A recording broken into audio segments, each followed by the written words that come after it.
காவிரி உருவாக்கியதுதான் தமிழகம், இந்த நீர்வளம் உருவாக்கியதுதான் தமிழ்நாடு. எனவேதான் நதிக்கரைகள், நீங்க இந்தியாவில் இருக்கக்கூடிய எந்த ஒரு மாநிலத்துக்கும் போங்க, தமிழ்நாடு மாதிரி நகர்ப்புறங்கள் அதிகமாக இருக்காது. நீங்க கல்கத்தா போனீங்கன்னா, கல்கத்தா, ஹவுரா இந்த ரெண்டையும் விட்டுட்டீங்கன்னா வேற நகர்ப்புறங்களே இருக்காது. அவன் ஊர் நகரம்லாம் நான் பல தடவை மேற்கு வங்காளம் போயிருக்கேன். அங்க போய் பாத்தீங்கன்னா நகர்ப்புறங்கள் இருக்காது. ஆனா தமிழ்நாட்டுல மட்டும்தான் எல்லா இடங்களையும் நகர்ப்புறங்கள் இருந்துகிட்டே இருக்கும். ஒரு ஒரு 50 கிலோமீட்டர் 75 கிலோமீட்டருக்கு ஒரு நகரப்புறங்கள் இருக்கும். நகராட்சி பகுதிகள் அதிகமா இருக்கிறதுக்கு எது காரணம்னா இந்த நதிகள் ஓடியதுதான். நதிக்கரைகள் தான் மிகப்பெரிய நகரங்கள் முழுவதும் என்ன செய்கிறது. எல்லா ஊரையும் எடுத்துக்கங்க, நீங்க தமிழ்நாட்டில் இருக்கக்கூடிய 125 140 நகராட்சியை எடுத்து பாருங்க, எல்லாமே ஒரு நதிக்கரை சார்ந்துதான் என்ன செஞ்சிருக்கும், உட்கார்ந்துருக்கும். அப்படி ஒரு நதிக்கரை சார்ந்த ஒரு பகுதி.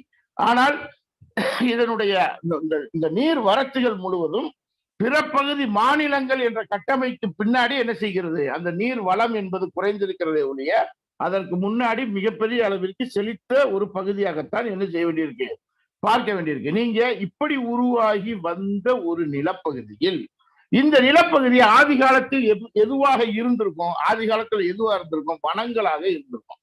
வனங்களாக இருந்ததை அழித்துதான் மனிதர்கள் என்ன செய்தார்கள், குடியேறினார்கள். மேல இருந்து இறங்கி வந்தாங்க, கீழே இறங்கி வந்தாங்க. கணியன் பூங்குன்றனாரை வச்சு பாட்டெல்லாம் பாடினாங்க. ஏன்னா ஒரு ஒரு மலை பகுதிகளில் வாழ்ந்த அந்த ஆதிவாசி மக்களுக்கு சமவெளியினுடைய அடையாளத்தை எது காட்டியிருக்கும், சமவெளியினுடைய அடையாளத்தை நதி தான் காட்டியிருக்கு. மேல இருந்து பார்த்தா நதி அது வழியா ஓடுது. அப்ப அது வழியா தான் அவன் என்ன செஞ்சிருப்பான், ஆறு வழியா தான் குடியேறி இருப்பான்.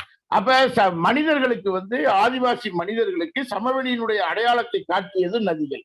அப்படி நதிகள் வந்த பகுதிகளில், ஆறுகள் ஓடக்கூடிய பகுதிகளில் ஆற்றங்கரை நாகரிகங்கள் உருவாகிறது. வருகிற பொழுது அவன் வனத்தை அழித்துதான், அங்கிருந்த வனங்களை அழித்துதான் அவன் குடியேறுகிறான். அப்படி நீங்க பார்க்கிற பொழுது சென்னையில இருந்து நீங்க கிளம்பிருங்க, சென்னையில இருந்து கிளம்புனீங்கன்னா வர்ற வழியில செங்கல்பட்டுன்னு ஒரு ஊர் இருக்கும். அந்த ரயில்வே ஸ்டேஷன்ல உட்கார்ந்து இருக்கும் போதெல்லாம் கோவம் வரும். செங்கல்பட்டு அந்த ஊருடைய பேர், அதுவும் ஒரு திணை சார்ந்த பேர் தான். செங்கலு நீர்பட்டு அப்படின்னு சொல்லணும் அந்த ஊர் பேர். நீங்க செங்கலு நீர் அப்படிங்கிறது அதான் அந்த லில்லி மலருக்கு கொண்டாட்டம்னு சொல்லி எம்ஜிஆர் பாடுவார்ல, முதலிரவுல போடக்கூடிய பூ அது. அந்த செங்கலு நீர் பூ அதிகமாக விளைந்த இடம் தான் எது, செங்கல்பட்டுன்னு இப்ப வச்சிருக்கான். செங்கலு நீர்பட்டு தான் அந்த ஊருடைய பேர். அதுவும் ஒரு இயற்கை சார்ந்த பெயர் தான். அதுக்கடுத்து நீங்க வாங்க திண்டிவனம். வனம் என்ற பெயரை இன்றைக்கும் தாங்கி நிற்கக்கூடியது அந்த ஒரு ஊர் மட்டும்தான். திண்டிவனம் இருக்கு. திண்டிவனம்னா புளியமர காடுன்னு அர்த்தம்.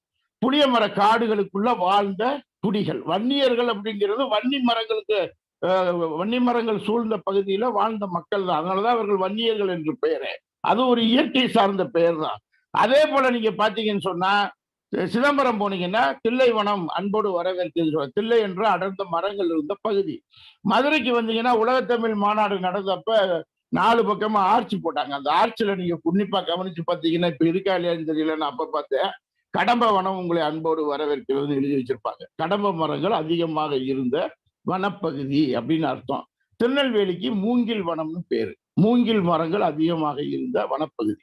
எந்த ஊரு எந்த வனமா இருந்ததுன்னு நீங்க அறியணும்னா ஒண்ணும் இல்ல, அந்த ஊர் கோயிலுக்கு போங்க, சிவன் கோயிலுக்கு. அங்க தலை விரிச்சோம்னா அந்த பின்னாடி ஊண்டி வச்சிருப்பாங்க ஒரு மரத்தை. அந்த மரம் அந்த ஏரியாவில் இருந்திருக்குன்னு அர்த்தம். அதை அழிச்சுதான் இங்க ஒரு குடிகள் உருவாகி இருக்கிறார்கள் அப்படிங்கிறது தான். இப்ப குடிகள் உருவாயிருச்சு, உற்பத்தி சார்ந்த விஷயங்கள் வந்துருச்சு, நீர் கிடைச்சிருச்சு. அப்ப அதுக்கடுத்து என்ன செய்யணும், வியாபாரம். அப்ப அதுக்கடுத்து பேட்டைகள் உருவாகுது. அதான் நீங்க போனீங்கன்னா சேலத்துல செவ்வாய்ப்பேட்டைன்னு இருக்கும், ஏராளமான பேட்டைகள். உளுந்தூர் பேட்டைன்னு இருக்கும், நீங்க உடுமலைப்பேட்டைன்னு இருக்கும். உடுமலைப்பேட்டை இல்ல, ஊடுமலைப்பேட்டை அதுக்கு பேர். அதாவது மலைகளுக்கு ஊடே இருக்கக்கூடிய ஒரு சந்தை நடக்கக்கூடிய இடம். அதனாலதான் அதுக்கு பேர் ஊடுமலைப்பேட்டை. ஆனா நம்ம ஆளுக பூரா பேர் என்ன செய்வான், தமிழ்நாட்டுல ஏகப்பட்ட பேட்டைகள் இருக்கு. பேட்டை என்பது சந்தை சார்ந்த இடம். வாலாஜா பேட்டை, வாலாஜாங்கிறது ஒரு முஸ்லீம் மன்னனுடைய பேர். அதனால வாலாஜா பேட்டை, சைதா பேட்டைன்னு பேர் வச்சிருப்பான். சைதா பேட்டையில ஒரு அந்த ஊர் பேரே இல்லை, சையது பேட்டை தான் அதுக்கு பேரு. சையதுன்னு ஒருத்தர் இருந்து வணிகம் செஞ்ச இடம் அதுக்கு பேரு. அதே போல நீங்க பாத்தீங்கன்னா சிந்தாதிரி பேட்டைன்னு சொல்லுவான். சின்ன தறிப்பேட்டை, சின்ன சின்ன தறிகள் இருந்து நெசவு நடந்த இடம். அந்த அந்த சின்ன தறி பேட்டைகளை தான் இவன் சிந்தாதிரி பேட்டைன்னு என்ன செய்யலாம். அதே போல குரோம்பேட்டைம்பான். குரோம்பேட்டைங்கிறது காகித மில்லத்து இருந்த காலத்துல அவர் லெதர் கம்பெனி ஆரம்பிச்சாரு. அதுக்கு பேர் தோல்பேட்டை தான். அந்த தோல்பேட்டையை தான் இப்ப என்ன செய்யறாங்கன்னா குரோம்பேட்டைன்னு சொல்லி என்ன செய்வான் பேர் சொல்லுவான். இப்ப இந்த மெட்ராஸ்ல நம்ம திமுக அறிவாலயம் இருக்கிற பகுதி கூட தேனாம்பேட்டைன்னு சொல்லுவாங்க. தேனாம்பேட்டையே கிடையாது, தெய்வநாயகம் பேட்டை. தெய்வநாயகம்னு ஒருத்தருடைய சொந்தமான இடம் அது. அதனால அது தெய்வநாயகம் பேட்டை அப்படிங்கிறது தான் தேனாம்பேட்டைன்னு என்ன செய்யறான் சொல்லுதான். கொசப்பேட்டை அப்படிம்பாங்க, புயவர்கள் பேட்டை. அந்த மாதிரியாக பேட்டை என்பது என்னன்னா, இந்த நீர்நிலை சார்ந்த இடத்தில் நெல் சார்ந்து உற்பத்தி சார்ந்து அதை சந்தைப்படுத்தக்கூடிய இடங்களாக தமிழ்நாடு முழுவதும் என்ன செய்யப்பட்டது, பேட்டைகள் உருவாக்கப்பட்டது அப்படிங்கிறது தான். நீங்க வந்து இந்த காலங்களில், காவிரி உருவான இந்த காலங்களில், மனிதர்கள் வனங்களை அழித்து வாழ்ந்த காலங்களில் தமிழ்நாட்டில் உருவான முதல் மதம் அப்படின்னு நீங்க பாத்தீங்கன்னு சொன்னா, தமிழ்நாட்டில் மாத்திரமல்ல உலகத்திலேயே உருவான முதல் மதம் திருச்சியில் உருவானதுதான், திருவெள்ளரையில் உருவானதுதான் ஆசீவகம். ஆசீவகம் என்ற மதம் தான் என்ன செய்தது உருவானது. மதம் கூட சொல்ல முடியாது, அது வந்து என்னன்னா கடவுளைக்கு எதிரானது. அந்த மதம் கடவுள் என்ற ஒரு படைப்பிற்கு எதிரானது.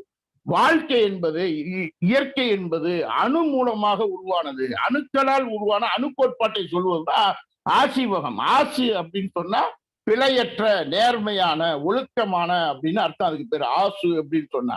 அந்த ஆசுல இருந்து, பிழையற்றதில் இருந்து ஒரு தீர்வு, அதாவது என்னன்னா ஈவு அப்படின்னு சொன்னா தீர்வு, அகம் அப்படின்னு சொன்னா கொடுக்கிற இடம், பிழையற்ற தீர்வை கொடுக்கும் இடம். எனவே அதுக்கு பேரு ஆசு, ஈவு, அகம், ஆசிவகம் அப்படிங்கிறத உருவாக்குறாங்க. அப்படிப்பட்ட, அதாவது அது கடவுள் மறுப்பு கோட்பாடு கொண்டது. எது, மனிதனுடைய வாழ்க்கைகள் எப்படிப்பட்டது, இயற்கையோடு எப்படி இணைஞ்சு வாழணும், அதற்கு ஒரு 18 படிநிலை இருக்கிறது. 18 படிநிலையை மனிதன் தாண்ட வேண்டும் என்ற முதல்ல 18 படி கோட்பாட்டை சொன்னது ஆசீவகம். அந்த 18 படி எந்தெந்த காலம் இருக்கு அதைத்தான் இப்ப வந்து 18 படி எல்லாம் சேர்த்து வச்சிருக்காங்க. கோயிலுக்கு போறது எல்லாமே ஆசீவகத்தை சொல்லி முடிச்சதுதான் அது. அந்த ஆசீவகம் மாசாத்தான் என்பவரால் உருவாக்கப்பட்ட ஒரு மதம். அந்த அந்த முறை, அந்த முறைக்கு வந்து என்னன்னா வாழ்க்கை, அந்த ஈவுங்கிறது நாளானது. இப்ப 8 மனுஷ வாழ்க்கையை பிரிச்சுக்கோ அப்படின்னு சொல்லி அர்த்த சாஸ்திரத்துல சாணக்கியம் எழுதி வச்சதுதான் 8 மனுஷ வாழ்க்கையை பிரிச்சுக்கோ, எந்த 8ல நீ இப்ப இருக்க நினைச்சுக்கோங்கிறது அஷ்ட சாஸ்திர கணக்கு. ஆனா மர்காலி கோசாரர் என்ற மாசாத்தான் உருவாக்கியது ஈவு 4 என்ற அடிப்படையில் அவர்கள் உருவாக்கியதுதான் ஸ்வஸ்திக்கு கிணறு. அந்த ஸ்வஸ்திக்கு வடிவம் முதலில் அவர்கள் தான் உருவாக்கினார்கள். திருவெள்ளரை அப்படிங்கக்கூடிய, திருச்சிக்கு பக்கத்துல திருப்பட்டூர், திருவெள்ளரை இந்த பகுதிகளில் போய் பாத்தீங்கன்னா ஒரு ஸ்வஸ்திக்கு வடிவ கிணறு இருக்கு. தமிழ்நாட்டில் இருக்கக்கூடிய பழமையான கிணறு அதுதான். அந்த ஸ்வஸ்திக்கு வடிவ கிணறுக்குள்ள நீங்க உள்ள போய் 4 பக்கமும் நீங்க இறங்கி உள்ள போனீங்கன்னா ஒரே அளவா இருக்கும். அந்த ஸ்வஸ்திக்கு வடிவம் பின்னாடி வேறு மாதிரி மாற்றிக்கொண்டார்கள். அந்த ஆசீவகம் என்ன செய்யப்பட்டது, க்ளோஸ் பண்ணிட்டு பௌத்தம் சமணம் இங்கு வந்து சேர்ந்தது. இயற்கையாக இருந்த பெயர்கள் முழுவதையும் பௌத்தம் சமணம் சார்ந்த பெயர்களாக என்ன செய்தார்கள்